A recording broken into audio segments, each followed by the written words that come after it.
شيخ طارق يبقى توحشوني، ادعوا لي ربنا يديني القدرة اني اعالج كل الناس اللي معانا ويصبرني على كل الهم اللي عندنا ده. اوعوا تقطعوا تبرعاتكم، دي امانة. اوعوا تقطعوا تبرعاتكم، لان من غيركم انا مش هعرف اعمل حاجة، وناس كتير قوي عشمانة في ربنا وفيكم. الإهمال أصعب ابتلاء في الدنيا هو المرض، وكل الناس دي بتتألم. العدد كبير والمهمة صعبة، بس أنا عندي يقين إنكم هتساعدونا لغاية ما نقضي حاجة كل محتاج على أرض مصر. رمضان كريم.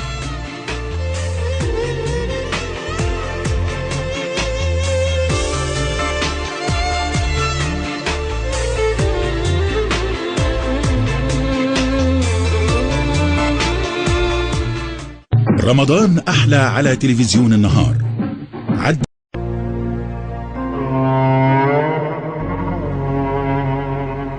كان عندنا 110 حالة ما بيسمعوش وما بيتكلموش، 110 طفل مصري ما بيسمعوش وما بيتكلموش، وعالجنا ال 110 طفل، وكانت العملية الواحدة ب160,000 جنيه. ايه دي؟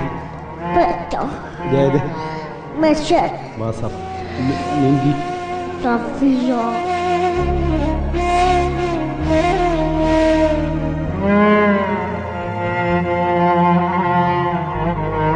كل الناس اللي ورانا دول هيعيشوا طول عمرهم بيسمعوا صويت بس.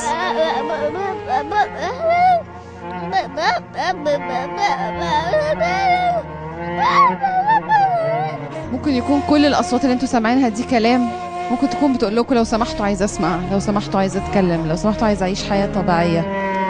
عارفين يعني ايه طفل نفسه يتكلم؟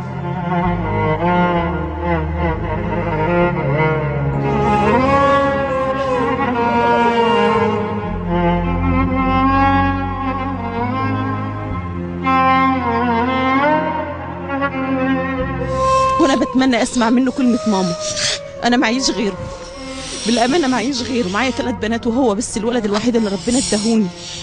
نفسي اسمع منه كلمة ماما.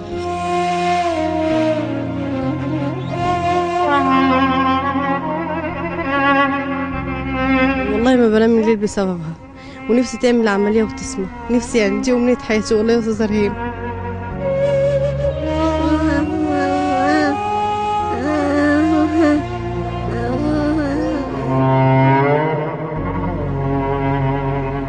احنا معانا 60 طفل، 60 طفل محتاجين 9,600,000 جنيه.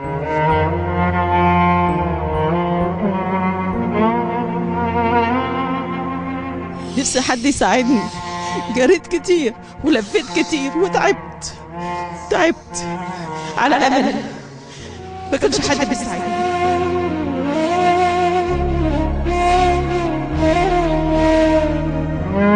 تعبت من كلمة يا عيني، حرام الله يكون في عوني. انا عايزة الناس تروح تدفع فلوس عشان دماغي.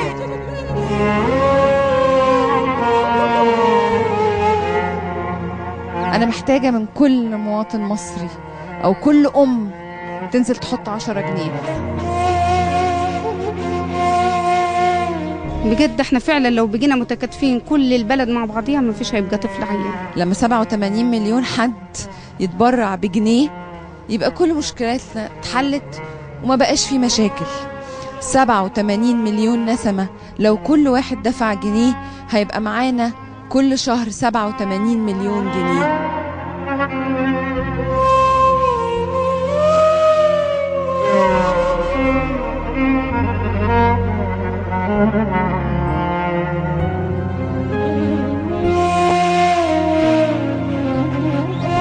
وعايزة اقول للناس لا ينقص مال من صدقة، لا ينقص مال من صدقة.